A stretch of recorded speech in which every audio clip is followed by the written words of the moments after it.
اور پھر یہ دیکھیے شجر موسیٰ کا ذکر ہوا، یہ حضرت سیدنا موسیٰ علیہ السلام کا وہ درخت جہاں سے اللہ نے ان سے کلام فرمایا، اس شجر موسیٰ کا مقام اور مرتبہ دیکھیے کہ سرکار دو عالم صلی اللہ علیہ وسلم کا زمانہ آج سے 1500 سال پہلے، موسیٰ علیہ السلام کا زمانہ تقریباً 4000 سال پہلے ہے۔ اندازہ کیجئے کتنا وقت گزرا ہے۔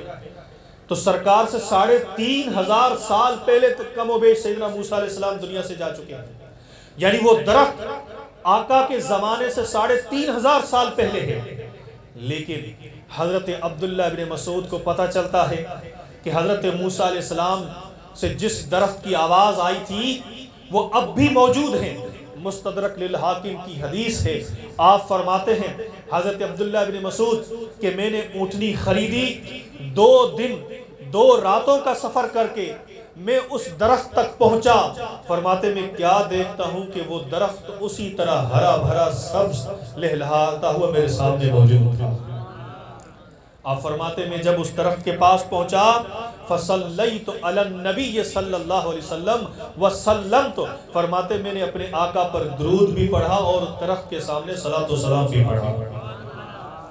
حضرت سیدنا عبداللہ ابن مسعود صلاۃ و سلام پڑھتے ہیں، فرماتے اسی دوران میرے اونٹ کو بھوک لگی، گردن اونچی کی اور حضرت موسیٰ علیہ السلام کے اس درخت کے پتے اپنے منہ میں ڈالے، لیکن اونٹ اوپر پتے چبا نہیں سکا، کھانے پر قادر نہ ہو سکا۔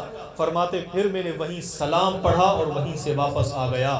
مجھے بتائیے دوستو، صحابی رسول ہیں، 3500 سال بعد پتہ چلتا ہے کہ وہ درخت اب بھی ہے۔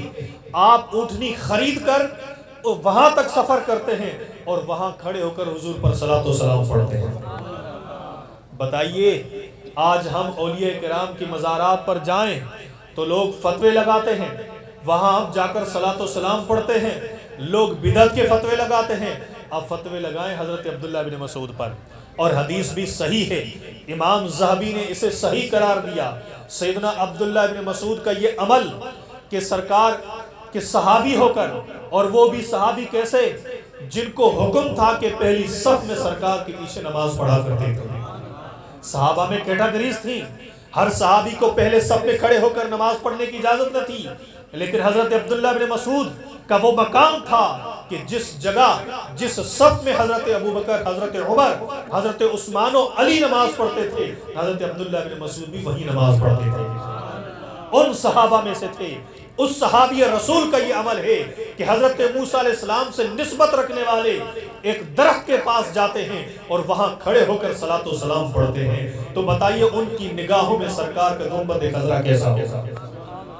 ان کی نگاہوں میں سرکار کی قبر انور کا مقام کیا ہوگا؟ تو صحابہ کرام حضور کے قبر انور پر بھی آ کر صلاۃ و سلام پڑھتے تھے، اور اللہ کے نبیوں کے جو آثار ہیں ان سے بھی محبت رکھا کرتے تھے۔ تو میرے عزیز دوستو، آج ہم گنبد خضرا کے سامنے صلاۃ و سلام پڑھنے کے یہ کھڑے ہوتے ہیں تو شرطے کھڑے ہونے نہیں دیتے، وہاں سے دھکے دے کر ہمیں بھگا دیتے ہیں۔ آپ نے اکثر دیکھا ہوگا جو عمرے پہ جاتے ہیں، جو حج کرنے جاتے ہیں، سرکار کے گنبد کے سامنے کھڑے ہو کر سلام پڑھنا چاہتے ہیں، چھوٹے کھڑا ہونے نہیں دیتے، لیکن حضرت عبداللہ بن مسعود کا عمل دیکھیے تو گویا ہم ہی وہ جماعت ہے جو صحابہ کی طریقے پہ چلنے والے ہیں اور اولیاء کے طریقے پہ چلنے والے ہیں۔ تو میرے عزیز دوستو، سرکار کی گنبد خضرا کے ساتھ سامنے صلاۃ و سلام پڑھنا ہم سنیوں کا یہ طریقہ صحابہ کرام کا طریقہ ہے۔ آج یہ کہتے ہیں کہ جی گنبد خضرا کے سامنے صلاۃ و سلام نہ پڑھیے اور جمعے کی نماز کے بعد کھڑے ہو کر صلاۃ و سلام نہ پڑھیے۔ ان سے پوچھیں کہ جب آپ نماز پڑھتے ہو کیا اتحیات میں آپ نہیں کہتے السلام علیک ایھا النبی؟ ارے بھائی، جب عین نماز کے اندر آپ حالت تشہد میں جو کہ نماز کا حصہ ہے اس میں آپ سرکار پر سلام پڑھتے ہو تو پھر نماز کے بعد السلام علیک یا رسول اللہ پڑھنے میں کیا موت چڑھتی ہے؟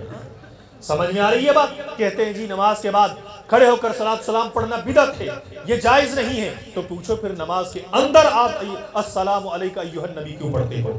یہ بھی تو صلاۃ و سلام ہے، یہ بھی تو اللہ کے نبی کی سنت ہے، سرکار نے خود سکھایا ہے یہ سلام۔